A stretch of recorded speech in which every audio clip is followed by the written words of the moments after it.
and my anxiety is like, don't play it. It's going to be so much Don't better play than it. what you're working on. Yeah. So you do see the other games that other people putting out, and you do compare them to your own game. Does it lead to a level of insecurity, thinking that you're not putting out a product that is comparable to the others? Does All that the time. insecurity exist? My entire life is imposter syndrome. Oh, I wish that weren't the case, but it is. yeah. I don't think that it is. I think that Cultic's reputation speaks for itself. I think, from my perspective, for the three of you that have put out games that have been so well received, moving on to your next game is going to be the kind of litmus test for whether people actually stick with you or not. Because a lot of them may love what you're doing now, but they may not like what you're doing next. What if you decide to change genre or something like that? Is the audience going to stick with you? What if you want to make a different type of game, a comedy game or something like that, for example?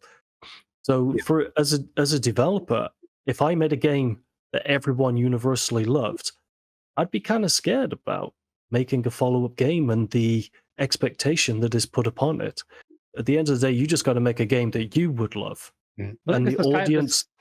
This is kind of a mark towards what you're talking about earlier of do you brand your social media towards your game or towards yourself? I'm not like particularly interested in a community, of people who only play retro shooters, because that's, like, retro shooters are such a tiny percentage of what I personally play. It's more of a nostalgia thing for me. And so it's more fun having a community of, other game developers and just like, fun people who like to hang out and play games. And but if your entire community that you've built is based around like, just retro shooters or whatever, but then I think switching genres will be hard. So I don't think that shouldn't, like you said, that shouldn't influence the game you want to make next as well. It's like, you shouldn't feel pressured because you have a big community in the other game. You make a game you want to make afterwards, which is the boat I'm in. I think the other games I'm making are vastly different to Diluvian Ultra. They're not at all. So